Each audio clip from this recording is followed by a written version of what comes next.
Bismillahirrahmanirrahim. Assalamualaikum warahmatullahi wabarakatuh. Alhamdulillah wassalatu wassalamu ala Rasulillah wa ala alihi wa sahbihi wa mawalah. Asyhadu an la ilaha illallah wahdahu la syarikalah wa asyhadu anna Muhammadan abduhu wa rasuluhu la nabiyya wa la rasula ba'dah amma ba'd. Para pelajar Pondok Modern Darussalam Changlun yang Ustaz sayangi, khususnya pelajar tingkat 1. Pada kesempatan kali ini kita akan melanjutkan pembelajaran kita dalam subjek tafsir ayat yang ke-21 dan ke-22 yang termasuk dalam tajuk Islam Agama yang Benar. Maka mari kita mulai dengan membaca Al-Basmalah. Bismillahirrahmanirrahim. Pada kesempatan kali ini kita akan mengambil 2 ayat.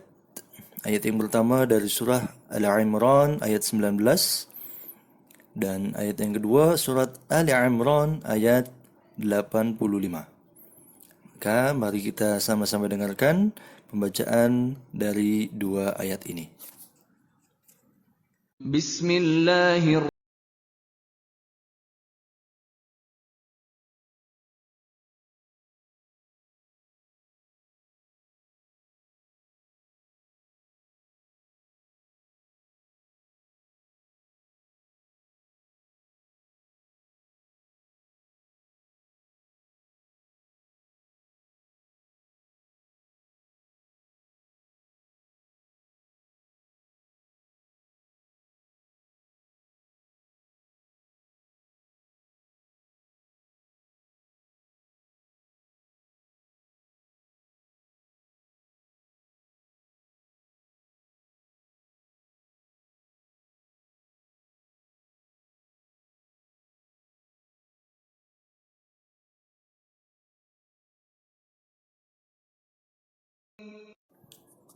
Shadaqallahul Azim.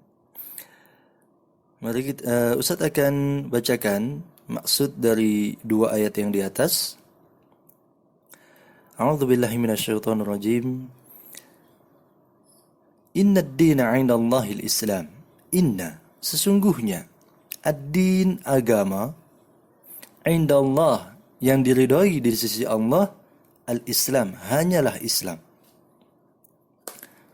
Maksud ayat yang kedua, waman, dan barang siapa yabtaghi, mencari, ghairal islami dina, agama selain agama Islam, falan, maka sekali-kali tidaklah yuqbal, akan diterima agama itu, minhu, daripadanya, wa huwa fil akhirah, wa huwa, dan dia, fi al-akhirah, fil akhirah, di akhirat, minal khasirin, termasuk orang-orang yang merugi. Surah Ali Imran ayat 85. Sila kembali ke surah Ali Imran ayat 19. Nampaknya sudah sangat jelas maksud dari ayat ini, bahwasanya Allah Subhanahu wa taala tidak akan ridho kita berpegang ataupun kita termasuk dalam kaum-kaum agama selain Islam. Allah Subhanahu wa taala tidak akan pernah ridha agama-agama selain Islam itu. Maka di ayat yang telah kita pelajari di surat Al-Baqarah, wala tamutunna illa wa antum muslimun, dan janganlah kalian mengakhiri hidup kalian ketika kalian sudah tidak ada Islam dalam hati kalian. Bukan berarti Allah Subhanahu wa taala tidak akan mencabut nyawa-nyawa orang yang tidak beragama Islam, bukan. Tapi Allah Subhanahu wa taala ingin menjelaskan bahwasanya kita tidak dibolehkan. Allah Subhanahu wa taala tidak nak kita mati kembali kepada Allah Subhanahu wa taala dengan membawa agama selain Islam. Maka hendaklah kita menjaga Islam dalam hati kita. Lagi-lagi kita paham bahwa Islam adalah agama satu-satunya yang diridhoi oleh Allah Subhanahu wa taala.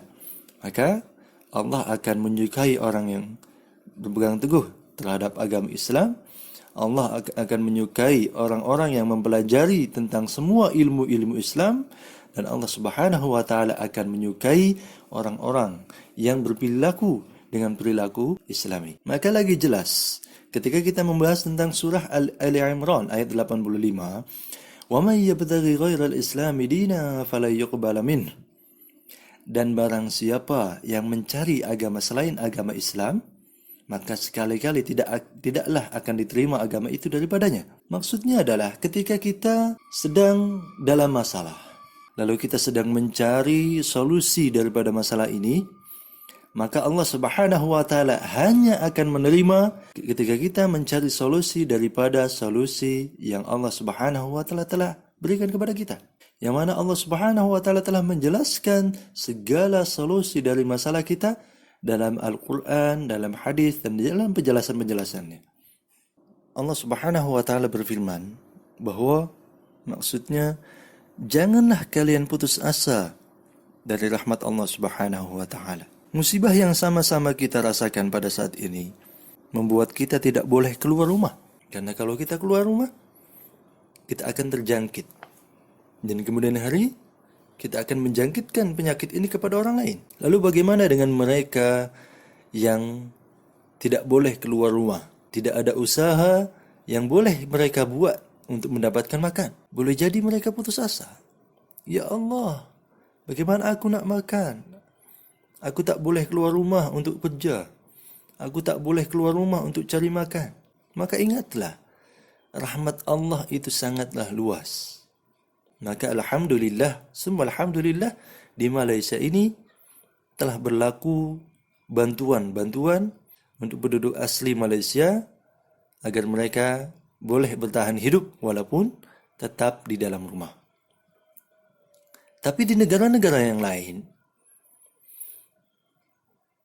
ada yang berlakukan lockdown, tapi mereka pun tak dapat bantuan. Dan lockdown ini sudah berlalu-lalu lamanya sebelum coronavirus ini datang. Mereka yang di Afghanistan, mereka yang di Palestina, mereka yang di Suriah, mereka yang dalam jajahan-jajahan para kaum Yahudi tertahan di rumah mereka masing-masing, tidak boleh makan. Tidak ada uang, tidak ada harta, tidak ada makanan. Mereka tertahan, lockdown. Kalau mereka keluar rumah, nyawanya akan terancam. Banyak askar-askar Yahudi yang telah menanti mereka. Maka mereka akan bertahan di dalam rumah mereka masing-masing tanpa makanan, tanpa harta. Tapi Allah Subhanahu wa taala telah memberikan rahmatnya berupa keyakinan terhadap Allah Subhanahu wa taala dan mereka pun patuh. Kita pun boleh ambil pelajaran dari hal ini. Kita masih boleh makan di rumah. Kita masih boleh senang-senang di rumah. Kita masih boleh bermain-main di rumah. Tapi mereka jauh sebelum virus ini ada, tak boleh main, makan pun sulit, nak belajar pun susah. Maka kembali ke ayat ini, ketika Allah Subhanahu wa taala menjelaskan, ketika kalian mendapatkan masalah, gunakanlah cara-cara Islami. Kita kena patuh kepada petinggi-petinggi hukum kita, Perdana Menteri dan para kaki tangan yang lainnya. Mereka memerintahkan kita untuk tetap di rumah, maka kita patuh. Patuhnya kita kepada mereka ini adalah ciri umat muslim. Orang Islam akan patuh terhadap petingginya.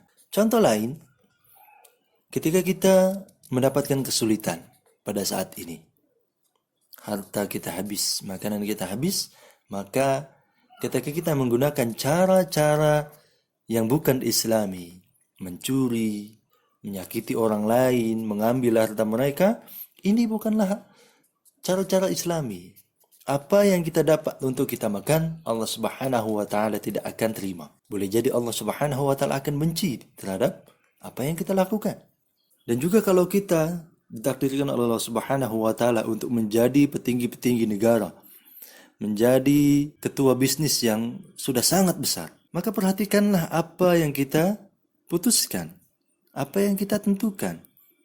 Apakah ini cara yang sesuai dengan agama Islam, atau kita menghalalkan segala cara agar bisnis kita berjaya, agar negara kita bertahan. Maka ketika kita mengambil cara-cara, solusi-solusi yang itu adalah bertentangan dengan agama Islam, ketahuilah wa huwa fil akhirati minal khasirin, solusi itu akan membuat kita menjadi orang yang merugi. Kita boleh berjaya di dunia, tapi di akhirat sesekali pun tidak akan boleh kita berjaya.